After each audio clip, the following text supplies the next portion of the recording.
The golden retriever had been doing it for 3 days before anyone paid attention. Not barking, not acting aggressive, just positioning, moving to be near a specific person in the house at specific times, in a way that had no obvious explanation. The family noticed it the way families notice most things. Gradually, and then all at once. It started on a Tuesday. By Friday, Retriever had abandoned his usual evening routine entirely. Where he normally would have been on his bed, by 8, he was instead pressed against the wall beside the baby's room, his nose working the air with the slow, deliberate attention of someone reading a document in a language they know fluently. "He's being weird," said the father. "He's being weird about the baby," said the mother, which was more specific, but not yet specific enough. On Saturday night she called her mother, who had owned dogs for 40 years, and whose advice on this subject was worth more than a vet appointment. "Does he seem anxious?" her mother asked. "Not anxious," she said. "Focused." There was a pause on the line. "Focused is different from anxious," her mother said. "Focused means he's paying attention to something. The question is what?" She stood in the doorway of the baby's room and watched Retriever for a long time. She thought about the danger of overlooking Focused.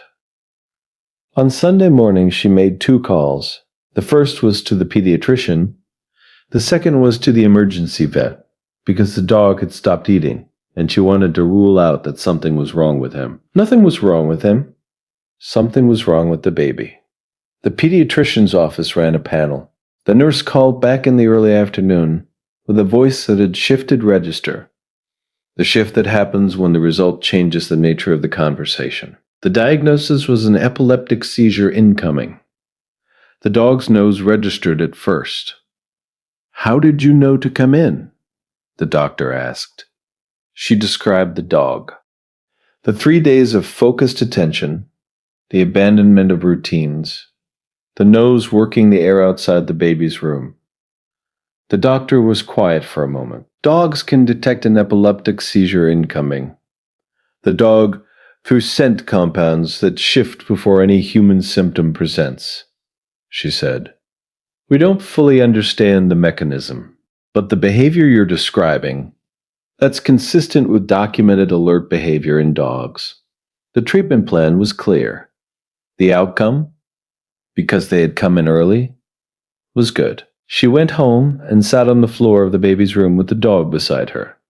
"You were trying to tell me?" she said. He put his head on her knee. She thought about the word focused, about the difference between a dog being weird and a dog being focused, about how close she had come to sleeping through Saturday without making the call. "I'm listening now," she said. He already knew that. He had been waiting for it. The family processed it in stages. First, the immediate relief of knowing, of having information where before there had been unease and explanation, and the particular discomfort of watching an animal do something unexplained.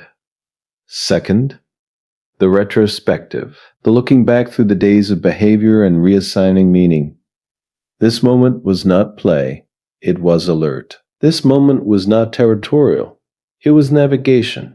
The rereading happened over dinner, over the drive home from the clinic, in the quiet of the nights that followed. Third, the question that did not have an answer, and that they found they did not need answered. How long had the retriever known? Not known, detected, responded to. Done the thing. The research existed. They found it in pieces, over the following days. Studies on canine olfactory detection of blood glucose. Studies on animal alerting to seizure precursors.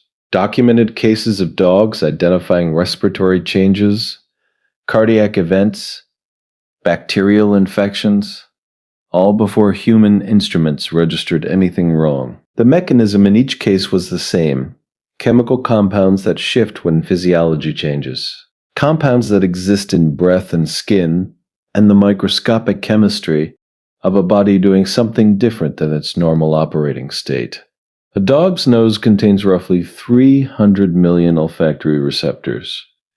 A human nose contains approximately 6 million. The math was simple. The implication was less simple. It meant the retriever had been living in a version of their home that was richer in information than the version they occupied. Had been reading, in real time, a chemical record of everyone in the house. Had been tracking changes in that record the way a careful person tracks changes in a patient's chart. Had flagged the change, had acted on the flagging, had kept acting until someone paid attention.